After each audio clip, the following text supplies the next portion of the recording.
नमस्कार, जय हिंद सभी साथियों को। आप लोगों ने एक मूवी देखी थी जो पिंक नाम से आई थी और उसमें तापसी पन्नू और अमिताभ बच्चन थे। और उसमें कोर्ट में जब बहस होती है तो अमिताभ बच्चन एक डायलॉग बोलते हैं जिसमें बोलते हैं कि ना का मतलब ना होता है। ठीक। और इसी को लेके एक वर्डिक्ट आया है। मतलब अभी सुनवाई चल ही रही है। 22 अक्टूबर को अभी इसकी एक और सुनवाई होनी है। सुप्रीम कोर्ट में एक केस चल रहा है कि मैरिटल रेप यानी कि शादी के बाद अपनी पत्नी के साथ अगर जबरदस्ती कोई संबंध बनाया जाता है तो वो क्या होगा, वो अपराध होगा या पति का अधिकार होगा। इन इसी चीज पर बहस चल रही है। दो याचिका दायर की गई है, इसमें एक पुरुष पक्ष से दायर हुई है, एक महिला पक्ष से दायर की गई है। पूरे मुद्दे को यहाँ पर समझेंगे कि क्या अपनी पत्नी के साथ जबरदस्ती शारीरिक संबंध बनाना आपका अधिकार है यानी कि पति का अधिकार है, या फिर वो एक अपवाद हो जाएगा, अपराध की श्रेणी में आ जाएगा। तो अधिकार और अपराध इन दोनों के बीच में देखेंगे क्या चलता है। तो कल यानी कि 17 अक्टूबर को दोस्तों सुप्रीम कोर्ट में इस पर सुनवाई हुई। 3 जजेस की बेंच है, 3 जज हैं इसमें, जिसमें भारत के मुख्य न्यायाधीश चंद्रचूड़ जी हैं और पारदीवाला और मनोज मिश्रा, ये 3 लोग हैं। इन तीनों लोगों की बेंच ये इस मामले की सुनवाई कर रही है। और जो हमारी भारतीय न्याय संहिता आई है उसकी धारा 63 से जुड़ा हुआ ये मामला है। किससे? धारा 63 जो है ये मैरिटल रेप की व्याख्या करती है और इससे जुड़ा हुआ मामला था। इसी के संबंध में याचिका दायर की गई थी। अगर आप यहाँ पर देखें तो दो एडवोकेट हैं। तो एक एडवोकेट है करुणानंदी और एक है गोंजाल्विस। तो करुणानंदी जो एडवोकेट हैं वो ये बोलते हैं कि पत्नी के साथ जबरन संबंध बनाने को सिर्फ इसलिए छूट मिल रही है क्योंकि जो पीड़ित है वो पत्नी है। और जमान जो जनता है, ये क्या है, ये जो लड़ाई है ये जनता बनाम पितृसत्ता की लड़ाई है और इसलिए इन्होंने अदालत का रुख किया है। यहाँ पर एडवोकेट जो गोंजाल्विस हैं ये बोलते हैं कि हमारे पड़ोस में एक देश है नेपाल, और नेपाल में भी जो मैरिटल रेप है ये क्या है, एक अपराध की श्रेणी में आता है और वहां पर किसी भी वैवाहिक संस्था को इसके लिए अपमानित भी नहीं किया जाता। ठीक। उन्होंने आगे बोला कि यदि कोई महिला अपने पति के साथ या फिर किसी के भी साथ संबंध बनाने को लेकर ना बोलती है तो ना का मतलब सिर्फ ना ही होता है और इसका कोई मतलब नहीं हो सकता है।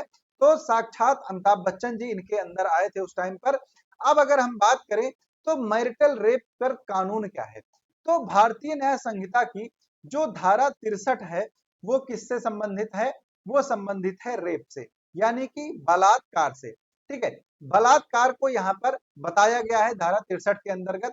लेकिन इसमें एक है अपवाद 2। ठीक है। अपवाद 2 क्या है? अपवाद 2 बताता है कि मैरिटल रेप जो है ये अपराध नहीं होगा।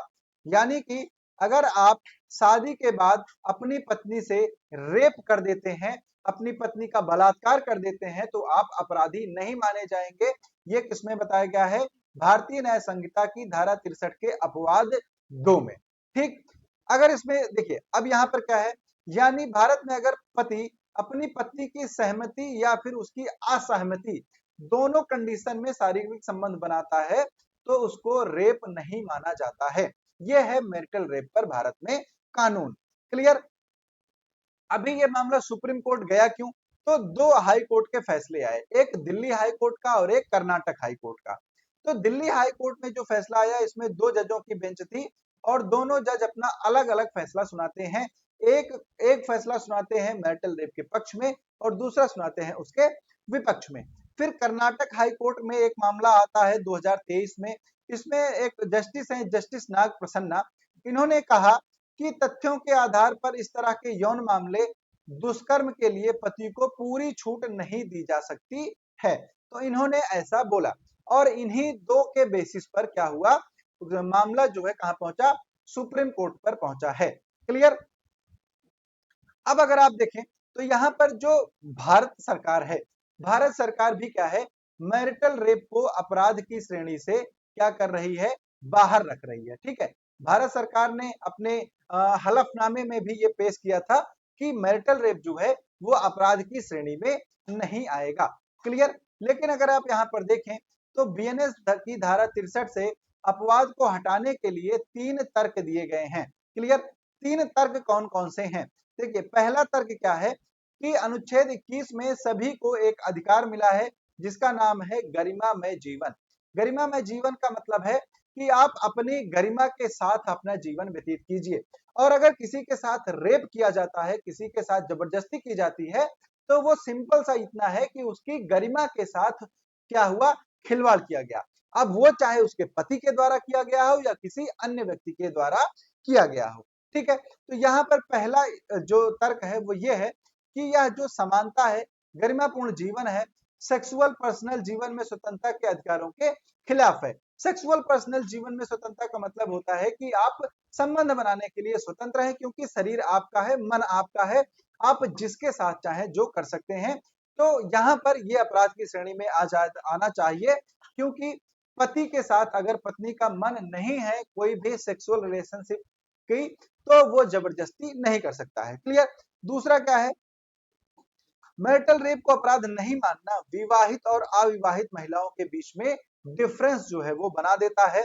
और तीसरा तर्क ये था कि कानून में यह प्रावधान संविधान लागू होने के पहले जोड़ा गया था, तो ऐसे में अब इसकी जरूरत नहीं है। तो ये 3 तर्क हैं जो जो अपवाद 2 है मैरिटल रेप का, जो इसको छूट प्रदान करता है, उसको हटाने के संबंध में दिए गए।